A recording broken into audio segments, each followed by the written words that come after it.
급여가 높으면 법인세가 절세가 될 거고, 급여가 낮으면 그만큼 법인세를 더 내는 상황이 되겠죠. 이 급여는 또 퇴직금, 4대 보험료, 근로소득세하고 연관되어 있기 때문에 그 최적의 지점을 좀 찾는 게 가장 중요합니다.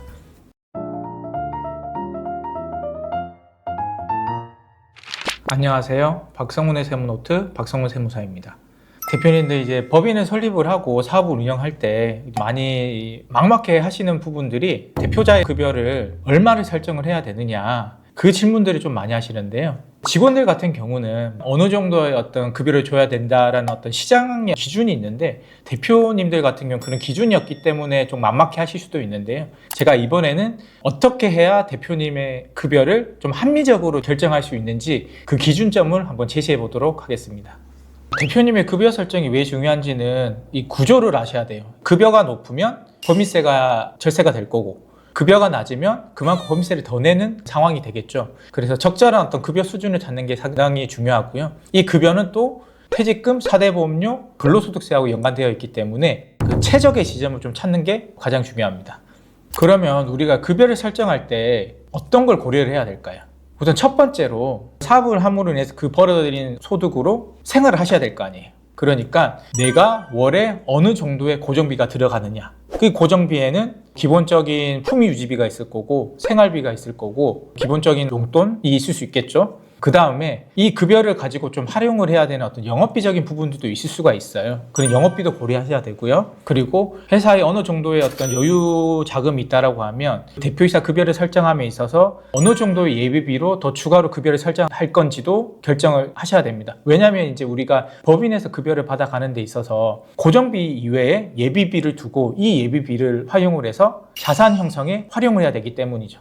그리고 이렇게 월 어느 정도의 금액을 받아가겠다, 세후 금액이 결정이 되면 이것을 4대 보험료 및 근로소득세를 고려해서 세전 금액으로 역산을 하는 거예요. 그러면 내 생활 및 자산 형성에 활용이 되겠구나 라는 어떤 기준을 잡으실 수가 있으실 거예요.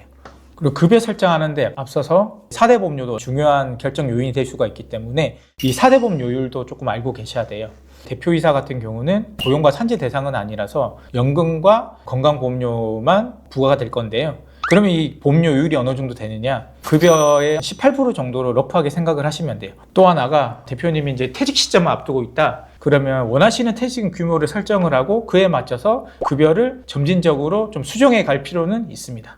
그리고 대표이사님 같은 이제 등기 임원 같은 경우는 기본급이나 상여 이런 금액의 어떤 한도를 정관에 정해두는 것이 이제 중요하고요. 특히나 상여 같은 경우는 정관에 어떤 그런 규정을 두고 있지 않으면 이 상여 자체가 부인이 될 수 있으니까요. 그 점 유념을 해서 정관적인 부분도 같이 고려를 해야 된다라고 생각해 주시면 됩니다. 예시를 한번 드려볼게요. 급여를 받아감에 있어서 들어가는 세금과 공과가 만만치 않기 때문에 대표님들이 나는 당장 생활비가 들어가는 것도 많지 않고 쓰는 돈 자체가 많지 않기 때문에 급여 설정을 많이 할 필요가 없어 라고 하면서 월 300 정도 설정하시는 대표님들도 있어요. 이 300만 원을 설정을 하게 되면 세금적인 부분에서는 적게 나오니까 혜택이라고 생각할 수 있겠지만, 문제는 이 급여가 퇴직금과 연계가 된다는 거예요. 예를 들면 월 300만 원을 설정한 대표님이 20년을 건속을 하고 퇴사를 한다고 가정을 해볼게요.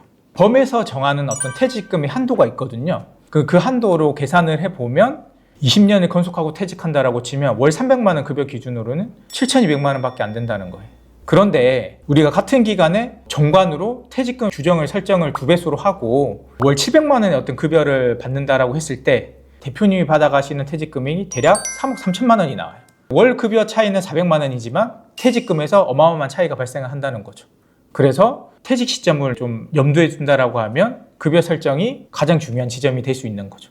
우리가 퇴직금을 최대한 많이 받아가는 게 중요한 이유는 퇴직소득세는 연분영습법이라는 별도의 어떤 계산 구조를 두고 있고요. 이 연분영습법에 따른 세율 구간이 여러 가지 소득 항목 중에서 가장 세율이 낮고 4대 보험과 관련 없는 소득이기 때문입니다. 그럼 제가 좀 전에 이제 정관 이런 얘기를 드렸는데, 등기 임원하고 직원하고 퇴직금과 관련해서 어떤 게 다르냐, 그런 부분들에 대해서 말씀드려 볼게요. 대표이사의 어떤 퇴직금 같은 경우는 법의 보호를 받지를 못해요. 예를 들면 내가 퇴직하는 시점에 퇴직금이 회사에 없다, 그러면 받아가실 수가 없는 거예요. 보호를 받을 수가 없으니까요. 근데 일반 직원은 다르죠. 보호를 받죠. 대표이사 퇴직금 같은 경우는 법의 보호를 받지 못하기 때문에 사전에 재원 준비 마련에 대한 플랜이라던가 정관 규정이 필수라는 거죠. 그러면 어떻게 세팅을 해야 되느냐? 물론 이제 이런 부분들은 이제 전문가가 하는 거지만 간략하게 얘기를 드리면 임원의 퇴직금 하면 뭐 2배수, 3배수 이런 얘기들은 많이 들어보셨을 거예요. 그래서 정관에 임원의 어떤 규정들을 법에 맞춰가지고 3배수나 2배수로 설정을 하게 되면 그만큼을 퇴직금으로 받아갈 수 있다는 거예요. 만약에 이런 규정이 없다라고 하면 법에서 정하는 어떤 퇴직금의 규모는 1배수밖에 안 된다는 거죠. 예를 들어서 2021년도에 설립된 법인이고 10년을 일하고 퇴직한다라고 가정을 해보겠습니다. 연봉은 1억이고요. 이 기준으로 계산을 해보면 정관의 2배수로 만약에 설정했다라고 하면 퇴직 시점에 퇴직금을 2억이고요. 만약에 이런 규정이 없다라고 하면 최대한 받아갈 수 있는 퇴직금의 한도는 1억이라고 생각하시면 됩니다. 그럼 만약에 나는 그래도 2억을 받아가려 하고 2억을 퇴직금으로 신고를 한다. 그럼 어떻게 될까요? 1배수인 1억 원 초과한 1억 원에 대해서는 근로소득세로 과세하게 됩니다. 세금 폭탄을 맞게 되겠죠. 그러면 어떻게 재원을 마련을 해야 되느냐? 직원들에 대한 어떤 퇴직금을 적립하기 위해서 대부분 하는 게 어떤 거죠? DC형 퇴직연금을 많이 하시죠. 이 DC형 퇴직연금은 대표이사도 가입이 되긴 합니다. 그래서 이런 퇴직연금과 더불어서 법인 보험으로 많이들 하시는 거죠. 유념해야 될 것들은 퇴직연금 같은 경우는 한번 불입이 되면 중도에 인출이 안 된다는 거예요. 중도에 인출을 하려면 중간청산 사유 등의 어떤 사유가 있어야 되는 거고, 그 사유라는 건 예를 들면 무주택자 대표이사님이 주택을 구매하기 위해 중간청산이 필요하다, 그런 어떤 중간 사유가 있지 않은 이상은 중도 인출이 불가능하기 때문에 대표이사님이 퇴직금으로 쌓여 있는 걸 활용을 하고 싶어도 활용할 수가 없다는 단점이 있고요. 법인보험 같은 경우는 이제 중도 인출 기능이 있는 상품도 있고 약관 대출이라는 기능도 있고, 그리고 불입하는 기간 동안 보장에 대한 것도 있기 때문에 법인의 자금 운용 사항을 고려를 해서 연금과 보험을 적절히 활용을 해서 퇴직금에 대한 재원을 마련하는 것이 중요합니다.